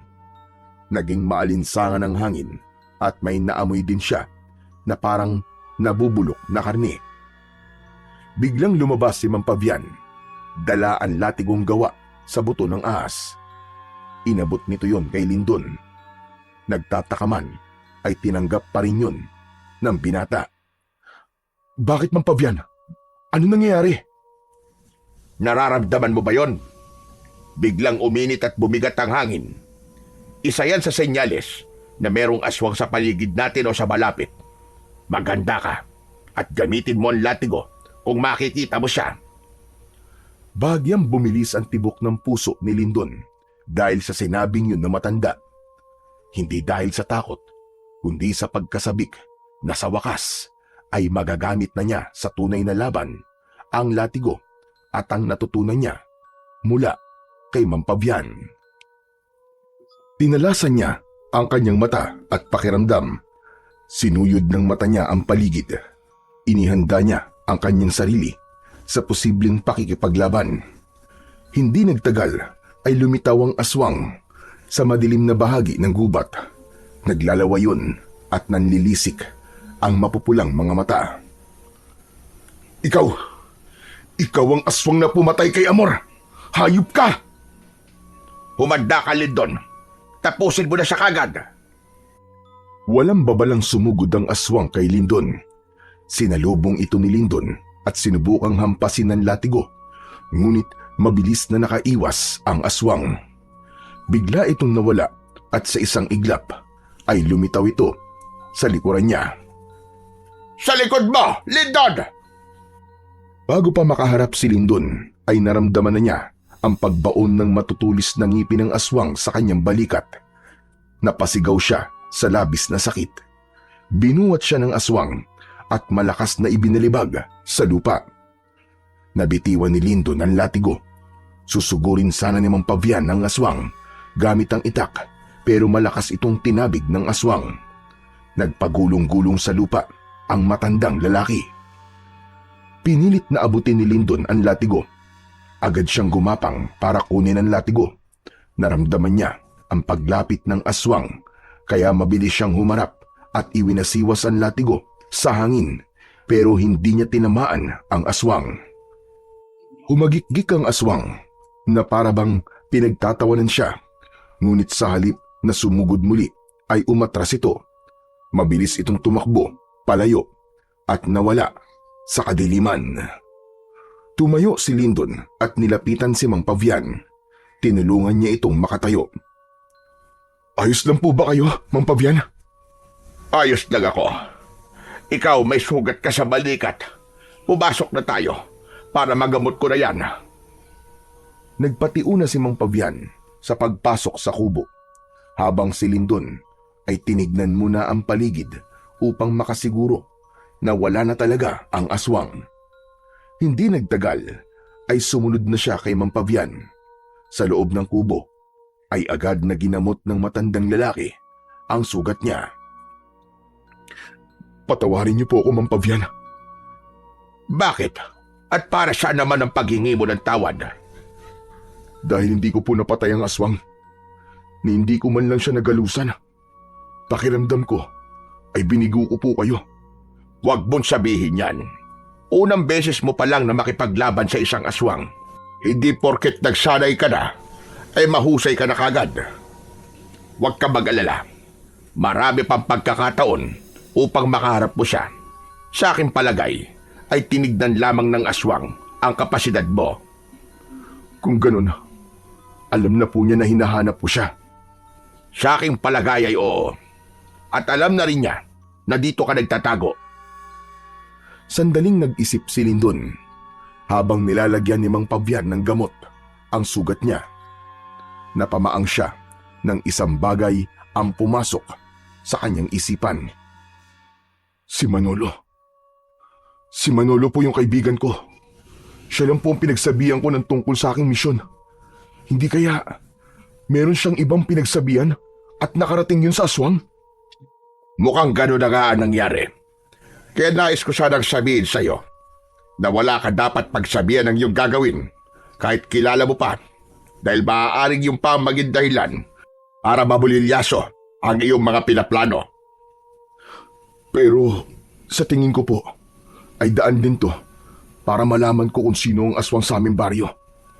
Kailangan kong makausap si Manolo kung sino-sino ang kanyang pinagsabihan. Matiim na napatingin si Lindon kay Mang Pavian. Tumango ang matandang lalaki bilang pagsang-ayon sa kanyang sinabi. Sa gabing yun, matapos ang unang laban niya sa aswang, ay napagtanto ni Lindon na hindi niya ito dapat maliitin. Kahit pa may sandata siyang epektibo sa pagpatay ng aswang, ay kailangan pa rin niyang maging maingat at matalino sa susunod nilang paghaharap. Nang sumunod na araw, pagsapit ng gabi, ay nagtungo si Lindon sa kanyang bahay. Dala niya ang latigo na gawa sa buto ng ahas dahil hindi siya sigurado sa kung anong pwedeng mangyari. Wala pa si Manolo sa bahay, kaya pumasok na lamang siya sa bintana sa likod na hindi nakakandado. Nagtungo siya sa sala at naupo upang hintayin ang kanyang kaibigan na si Manolo. Hindi nagtagal ay bumukas na ang pinto. Nagulat si Manolo pagkakita kay Lindon. Agad itong pumasok at isinarado ang pinto. Pambihira, nakakagulat ka naman, pare. Akala ko magnanakaw ka eh. Hindi na ako magpapaligoy-ligoy pa, Manolo. Umamin ka nga sa akin. May pinagsabihan ka bang ibang tao na buhay pa ako At kung ano ang gagawin ko? Natigilan si Manolo. Pinagpawisan ito at bumakas sa mukha nito ang kaba. Meron akong pinagsabihan. Pero isang tao lang. Sino? Sino ang taong yun, Manolo? Si Donato. Nagtanong kasi siya nung isang araw kung ano na ang balita tungkol sa'yo kasi ayaw niyang maniwalang patay ka na. Kaya naikwento ko na nagpakita ka sa akin. Nasabi ko rin ang balak mong pagpatay sa aswang. Teka, may mali ba sa ginawa ko? Malaki, Manolo. Nalaman na ng aswang kung saan ako nagtatago ngayon. Umatake siya rong kagabi. Sigurado ka bang si Donato lang ang pinagsabihan mo? Oo, siya lang talaga. Wala nang iba. Bakit ba? Manolo, sa tingin ko ay si Donato ang aswang. Ano? Sigurado ka ba dyan sa sinasabi mo? Kung siya lang ang pinagsabihan mo, ibig sabihin, siya lang ang nakakaalam sa misyon ko. Malamang, nasundan niya ako, kaya nalaman niya kung nasan ako. Muling natigilan si Manolo na para bang nag-iisip. Maya-maya pa ay nagsalita ito ulit. Sa tingin ko tama ka pare. May usap-usapan kasi na kumakalat dito sa baryo na yung aswang na nambibiktima ng mga tao dito sa baryo natin ay yung anak ng babaeng aswang na pinatay nun ng mga tao. Hindi ba si Donato ay dayo lang dito sa ating baryo? Bigla na lang siya dumating dito at sa aking pagkakatanda ay doon na rin nagsimula ang pag-atake ng aswang. Tama ka. Mukhang yan nga ang dahilan kung bakit siya pumapatay ng mga tao dito sa baryo natin. Yun ay upang magiganti. Kung ganun, ay kailangan ko na siyang harapin ngayon, Manolo. Hindi na ako papayag na may maging biktima pa siya. Kailangan matapos na ang gabing to na may isa sa amin na mamamatay. Tumayo si Lindon. Palabas na sana siya ng pinto nang hawakan siya sa braso ni Manolo. Nang tignan niya ito, ay bakas sa mukha nito ang pag-aalala. Sandali lang pare. Huwag ka magpadalos-dalos. Baka kung anong mangyari sa iyo eh. Kung totoo ngang aswang si Donato, baka wala kang laban sa kanya. May laban ako sa kanya, Manolo. May sandata ako. Itong dala kong latigo. Kailangan niya nang magbayad sa mga kahayupang ginawa niya dito sa ating baryo. Wala siyang puso, sapagkat kahit ang mag-ina niya ay nagawa niyang patayin upang protektahan lang ang kanyang sekreto. Kung ganun pare, hayaan mo ako sumama sa'yo. Mabuti lang meron kang backup. Hindi na kailangan, Manolo. Dito ka na lang at ipagdasal mo ko. Ayokong pati ikaw ay madamay. Ito ay laban sa pagitan namin ni Donato. Kung hindi na kita mapipilit na isama mo ako, ay susundin na lang kita. Basta, bumalik ka ng buhay dito, Lindon ha. Ayoko mawalan ng isang mabuting kaibigan. Isang tango lamang ang isinagot ni Lindon. Matapos yun, ay tuluyan na siyang lumabas at mag-isang naglakad patungo sa tirahan ni Donato. Inasahan na ni Lindon na malalaman niya sa gabing yun kung sino ang aswang. Ang hindi niya inaasahan ay si Donato pala yun. Hindi niya ito pinaghinalaan sapagkat alam niyang imposible na patayin nito si Amor at ang anak nito. Ngunit dahil sa sinabi ni Manolo at nang mapagdugtong-dugtong na nila ang mga nangyari, ay kumbinsido na siya na si Donato nga ang aswang. Makalipas ang ilang minuto, ay nasa harapan na si Lindon ng bahay ni Donato. Maigpit niyang hawak ang latigo. Nakasarado ang pinto ng bahay at patay na ang mga ilaw sa loob. Donato! Lumabas ka dyan! Harapin mo ako! Walang hiya ka, Donato! Lumabas ka! Paulit-ulit na sumigaw si Lindon. Maya-maya pa ay bumukas ang pinto at lumabas si Donato na nagulat nang makitang buhay si Lindon. Lindon? Papabuhay ka nga! Sabi ko na nga ba at hindi ka papatay eh. Nanghihinayang ka ba? Na hindi mo ako napatay? Teka, ano ba pinagsasasabi mo? Anong hindi kita pinatay? Tama ng pagmamaang-maangan mo, Donato. Alam ko ng sikreto mong hayop ka. Ikaw ang aswang dito sa aming baryo. Ikaw ang anak ng babaeng aswang na pinatay noon ng mga tao dito at bumalik ka rito para magiganti. Teka, kalokohan yan sinasabi mo, Lindon. Hindi ako aswang. Huwag kang magsalita ng ganyan at baka may makarinig pa sa'yo. Baka maniwala sila sa kasinungalingan lumalabas sa bibig mo. Mas mabuti na nga marinig ng lahat ng sinasabi ko para malaman nila kung ano ka talagang hayop ka. Napakawalang puso mo. Kahit asawa at anak mo pinatay mo. Bakit? Dahil nalaman ba ni Amor na isa kang aswang kaya mo siya pinatay? Umiim ang bagang ni Donato. Mariin nitong ikinuyom ang mga kamay, sabay duro kay Lindon.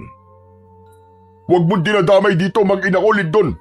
Hindi mo alam kung ano ang pinagdadaanan ko sa araw-araw dahil sa pagpatay ng aswang na sinasabi mo. Kung alam mo lang, hinahanap ko rin ang aswang na yon para patayin. Gusto kong magiganti. Gusto kong bigyan ng hustisya ang pagkamatay ng mag-ina ko. Tama na. Tama na ang pagpapanggap mo. Hindi ako madadala sa drama mo. Sisiguraduhin ko na pagsisisihan mo ang lahat ng ginawa mo. Ipakita mo na ang totoo mong anyo. Maging aswang ka na at maglaban na tayo hanggang kamatayan. Wala akong ipapakitang ibang anyo sa'yo, Lindon. Umalis ka na. Hindi ako aalis hanggat hindi kita napapatay. Mag-anyong aswang ka na. Umalis ka na bago pa ako tumawag ng mga pulis. Kung ayaw mo mag-anyong aswang, pipilitin kitang gawin mo yon. Malakas na sumigaw si Lindon at saka siya sumugod kay Donato. Isang malakas na suntok sa panga ang agad na ibinigay niya rito na dahilan para mapaatras ito at mapaupo. Hindi niya na ito hinintay na makatayo at sinundan kagad niya yon ng isa pang suntok sa muka. Napayuko si Donato, ngunit pilit na tumayo at lumaban. Gumanti rin ito ng suntok, pero mabilis na nasalag yun ni Lindon. Ano ba? Tumigil ka na, Lindon! Hindi ako titigil. Papatayin kita, Donato, para to sa lahat ng naging biktima mo. Nagpatuloy si Lindon sa pagsuntok kay Donato. Ang gusto niya ay mag-anyong aswang ito bago niya ito gamitan ng latigo. Ang bawat suntok ni Lindon ay may kasamang galit at pagkasuklam. Sa huli, napabagsak niya si Donato sa lupa. Mabilis siyang sumaklang sa katawan nito at sunod-sunod na pinakawala ng kanyang mga kamao sa mukha nito. Ang bawat suntok ay mabigat, may kasamang panlilisik ng mga mata at walang pasubaling galit. Ipakita mo na ang totoo mong anyo! Halimaw ka! Hindi na nagawang makapagsalita ni Donato. Lupaypay na ito at duguan na ang muka. Tila wala na itong lakas para lumaban, kaya tinanggap na lang nito ang mga suntok ni Lindon. Napagod na rin si Lindon, kaya inipon niya ang kanyang lakas. Itinaas niya sa ere ang kanyang kamao. Malakas siyang sumigaw. Akmang susuntokin niya muli si Donato nang isang sigaw ang pumigil sa kanya. Lindon! Tama na! Hindi siya isang aswang! Nagtatakang napatingin si Lindon sa papalapit na si Mang Pavian. May hawak itong maliit na bote na may laman na langis at kung ano-anong ugat. Mang Pavian! Siya po ang aswang! Siya lamang ang pinagsabihan ng kaibigan ko ng tungkol sa nangyari sa akin at sa plano ko. Kaya nalaman niyang buhay pa ako at sinundan niya ako sa tirahan niyo sa gubat. Maniwala ka sa akin. Hindi isang aswang ang lalaking yan. At paano niyo po nasabi na hindi aswang tong si Donato? Ipinakita ni Mang Pavian ang hawak nitong bote. Dahil sa bote ito, hindi kumukulo ang lagi sa loob nito, kaya sigurado kong hindi siya aswang. Isa pa, base sa pakiramdam ko, ay wala akong nararamdaman na may dugo siyang aswang. Naguguluhang napatingin si Lindon kay Donato. Hindi niya maintindihan kung paanong hindi aswang si Donato, gayong lahat ng ebidensya ay ito ang itinuturo. Umalis na siya sa ibabaw ni Donato. Tinulungan ni Mang Pavian si Donato na makatayo. Sinabi ko naman kasi sa iyo eh. Hindi ako ang aswang. Sandali, Donato. May iba ka bang pinagsabihan ng tungkol sa nangyari sa akin sa gubat? Wala akong pinagsabihan. Si Manolo, siya ang nagsabi sa akin ng tungkol sa nangyari sa'yo. Kahit hindi ko naman siya tinatanong. Biglang nanlamig si Lindon. Pakiramdam niya ay binuhusan siya ng isang timbang tubig. Napatingin siya kay Mang Pavian. Alam ko nasa isip mo, Lindon. Ibig sabihin, si Manolo, siyang aswang? Tama ka. Ang kaibigan mo ang aswang at mukhang matagal ka na niyang nililinlang. Hindi. Hindi pwedeng maging aswang si Manolo. Matagal ko siyang nakasama eh. Simulan na dumating siya dito sa baryo namin, ay kaibigan ko na siya. Sandaling natigilan si Lindon. Sa sinabi niyang yun, ay doon na niya napagtanto na gaya ni Donato ay dayo din si Manolo sa kanilang baryo. Doon na rin niya naisip na baka kaya tuwing kinakatok niya si Manolo sa kwarto nito ay hindi ito nagbubukas ng pinto ay dahil wala ito roon. Dahil ang totoo ay nasa labas ito at nambibiktima ng mga tao. Labis na nasaktan si Lindon sa realisasyon na yun. Hindi niya akalain na ang taong pinagkakatiwalaan niya ang siyang salot sa kanilang baryo. Kung si Manolo ang aswang, ay kailangan ko siyang patayin. Pinatay niya mag-ina ko. Walang hiya siya. Nga ba, Donato? Kaya mo akong patayin? Matapos kang bugbugin ng kaibigan ko, ay makakalaban ka pa ba? Napatingin silang lahat kay Manolo. Huminto ito sa paglalakad. Tumayo ito ilang dipaan layo sa kanila. Sa kabila ng katotohanang sumabog ng gabing yun, ay may maliit pa ring pag-asa si Lindon na hindi aswang ang kanyang kaibigan. Manolo, sabihin mong di totoo ang aming hinala na ikaw ang aswang. Talagang maniniwala ka sa kanila, Lindon? Matagal na tayo magkaibigan, di ba? Kung isa akong aswang, ay matagal ka ng patay dahil magkasama tayo sa iisang bubong. Huwag kang maniwala sa sinasabi niya, Lindon. Tignan mo lang sa aking bote. Kumulo ito simula nang dumating ang kaibigan mo. Ibig sabihin ay isa siyang aswang. Kasinungalingan niyan, tanda. At paano ang isang langis ay magsasabing aswang ang isang tao o hindi? Ang matandang yan, Lindon. Baka yan ang aswang. Tignan natin kung makakatanggi ka pa sa gagawin kong hayop ka. Walang babalang ibinato ni Mang Pavian ang maliit na bote na may lamang langis kay Manolo. Tumama yon sa noo ni Manolo at nabasag. Kumalat ang malapot na langis sa buong muka nito. Anong ginawa mong matanda ka? Ang langis na yan ang magpapalitaw sa kung ano kan talaga. Napaatras si Lindon sa gulat habang kitang-kita niya ang marahas na pagbabago ng anyo ng kaibigan. Ang balat ni Manolo ay tila pinupunit mula sa loob. Nanlisik ang mga mata nito. Halos lumabas na ang ugat nito sa buong katawan. Lumitaw ang matutulis nitong ngipin. Humaba ang mga kuko. Lumabas ang dila nitong napakahaba at kulay itim habang umuungol sa sakit dahil sa langis. Habang patuloy na nag-aanyong aswang si Manolo, ay hindi pa rin makagalaw si Lindon. Umigat ang pakiramdam niya at hindi pa rin niya matanggap na ang aswang na kailangan niyang labanan ay walang iba kundi ang pinagkakatiwalaan niya at ang matalik niyang kaibigan na si Manolo. Matapos ang pagbabagong anyo ni Manolo ay inunat nito ang katawan. Diretso itong tumingin kay Lindon at bahagyang ngumisi. Wala na akong magagawa kundi ang aminin ang totoo. Oo, ako nga ang aswang na matagal lang nananalasa sa baryong ito. Ginagawa ko to dahil pinatay niyo ang aking ina. Nangako ko sa kanya na ipaghihiganti ko siya at babalik ako sa lugar kung saan siya pinatay. Kung ganun, ikaw rin ang pumatay kay Amor? Tama ka, ako nga. Nahuli niya kasi akong nagbabagong anyo. Kaya bago pa siya makapagsalita, ay pinatahimik ko na siya. Pero nakialam ka, Lindon. Ang totoo ay wala akong balak na patayin ka dahil itinuring kitang kaibigan. Pero mas mahalaga pa rin sa akin ang pagiganti. Kaya isasama na kita sa aking mga naging biktima. Hayop ka, Manolo! Hayop ka!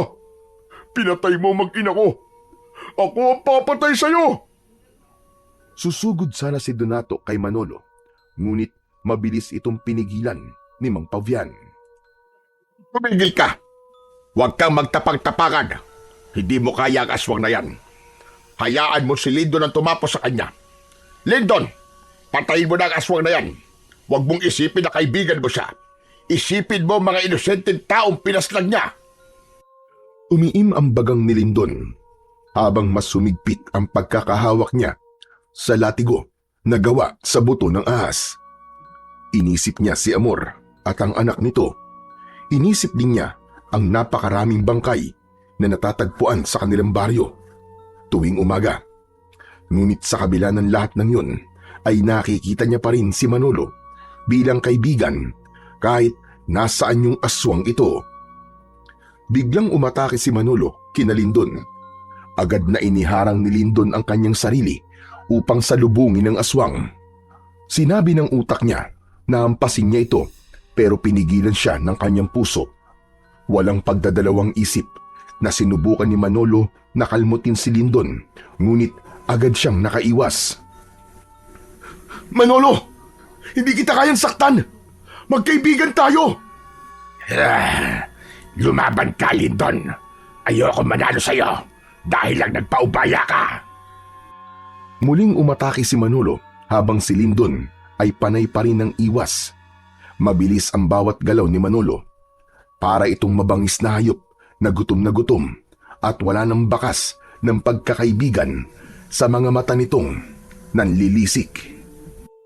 Hindi kayang kalimutan ni Lindon na kaibigan niya si Manolo. Ito ang palaging karamay niya sa kanyang problema. Ang unang tumatawa sa mga biro niya at ang naging sandalan niya sa mga panahon na nawawala na siya ng pag-asa.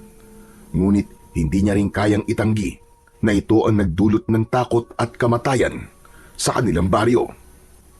Tumalon si Manolo sa ere, sabay sugod kay Lindon. Bumaon ng mga kuko nito sa kanyang balikat. Pinunit ng matutulis nitong kuko ang kanyang laman. Napaurong siya at napasigaw sa sakit. Namilog ang mata niya at biglang sumiklab ang galit sa kanyang dibdib. Nawala ang lahat ng pag-aalinlangan niya. Napagtanto niya na kung hindi niya tatapusin si Manolo, ay siya ang papatayin nito. Siguro nga ay hindi na may babalik ang ating pagkakaibigan. Patawarin mo ko, Manolo. Pero isinumpa ko na kung sino man ang aswang ay papatayin ko. Isang iglap ay sumugod si Lindon kay Manolo. Pinakawalan niya ang latigo. Ang unang hampas ay naiwasan ng aswang.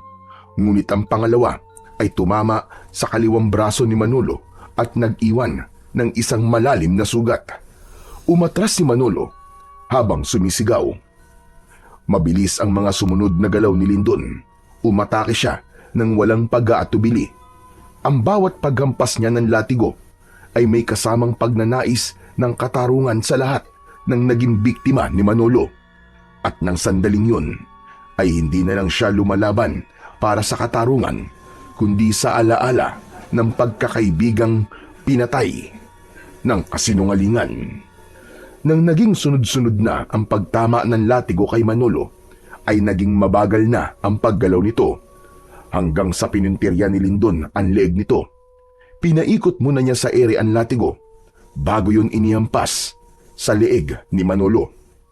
Mabilis na pumulupot ang latigo sa leeg nito. Labis na nagulat si Manolo at hindi na nito nagawang makagalaw. Paalam. Paalam, Manolo. Maraming salamat sa pagkakaibigan. Inilan ni Lindon ng buong lakas ang latigo. Gumuhit ang matutulis na gilid ng buto ng ahas at nagawa nung bumaon hanggang sa buto ni Manolo. Nang tuluyang mahilan ni Lindon ang latigo, ay lumipad ang pugot na ulo ni Manolo at bumagsak yon sa lupa. Kasunod noon ay ang pagbagsak ng katawan nito. Hindi napigilan ni Lyndon ang mapaiyak. Masakit para sa kanya na patayin si Manolo, ngunit alam niya na yun ang nararapat. Matapos ang lahat ay lumapit sa kanya sina Mang Pavian at Donato. Tapos na. Tapos na, Lyndon. Nagtagumpay ka. Tinuldukan mo na ang ilang taong sumpa na meron ng inyong baryo. Maraming salamat, Lyndon. Ngayong wala na si Manolo, ay sigurado na ako na nakamit na ng aking mag-ina ang nararapat na hustisya para sa kanila. Pero, pinatay ko ang kaibigan ko. Sadyang ganyan ang buhay. May mga bagay kang kailangang gawin para sa ikabubuti ng mas nakakarami. Kahit ang bagay na yon, ang dudurog sa'yo. Hinayaan lang si Lyndon ni Mang Pavian at Donato na ilabas ang kanyang mga luwa. Halos hindi niya matignan ang katawan ni Manolo. Tila nakisabay pa ang panahon sa kanyang pagluluksa dahil biglang bumuhos ang malakas na ulan. Tumingala si Lyndon at isang malakas na sigaw ang kanyang pinakawalan habang hinuhugasan ng ulan ang luwa sa kanyang mga mata. Makalipas ang ilang araw ay nakabalik na si Lyndon sa kanyang bahay. Nanibago siya sapagkat hindi siya sanay na mag-isa siya roon. Mabilis ding kumalat sa baryo nila ang pagiging aswang ni Manolo at ang pagkakapas lang dito ni Lyndon. Marami ang humanga kay Lyndon, hindi lang dahil sa tapang niyang harapin ng aswang, kundi maging sa desisyong patayin ng aswang, kahit pa ito ay ang kanyang kaibigan. Isang umaga, binisita ni Lyndon si Mang Pavian sa kubo nito. Nagdala siya ng grocery para rito at mga mangga at langka na ipinadala naman ni Donato. Maraming salamat sa mga dala mo, Lyndon. Salamat at hindi mo ko nakakalimutan. Mang Pavian, sa laki at dami po ng mga naitulong niyo sa akin, ay hindi ko po kayo makakalimutan. Oo nga pala, Mang Pavian. Nandito po ako para alokin kayo na doon naman nirahan sa aking bahay. Huwag po kayo mag-alala. Hindi ko po kayo pagtatrabahuin. Naisip ko po kasi na tulungan kayo kapalit ng tulong niyo sa akin. Lyndon, wala akong hinihinging kapalit sa tulong na ginawa ko sa iyo. Masaya na ako na naibalik na ang kapayapaan sa inyong baryo. Isa pa, sanay na ako sa buhay ko rito sa gubat. Pasensya na kung tatanggihan ko ang iyong alok. Pero ako sana may papakiusap sa iyo. Ano po yun, Mang Pavian? Tumayo si Mang Pavian at kinuha nito ang latigong gawa sa buto ng ahas. Nais ko sanang ipamana sa iyo ang aking latigo. Kung papayag ka, ipagpapatuloy natin ang iyong pagsasanay. Hindi lang si Manolo ang aswang na maaaring umatake sa inyong baryo. Nakikita ko na ikaw ang karapat-dapat na magmay-ari nito. Buong pusong tinanggap ni Lyndon ang latigo mula kay Mang Pavian. Sa paraan ng kanyang ngiti ay hindi na niya kailangang magsalita. Ramdam niyang alam na ni Mang Pavian ang kanyang kasagutan. Ipinangako ni Lyndon sa kanyang sarili na simula sa araw na yun ay paghuhusayan pa niya ang kanyang kaalaman sa pakikipaglaban. Nang sa gayon, sa oras na muling may aswang na sumubok na sirain ang katahimikan ng kanilang baryo, ay mas handa na siya at kaya niya ng lumaban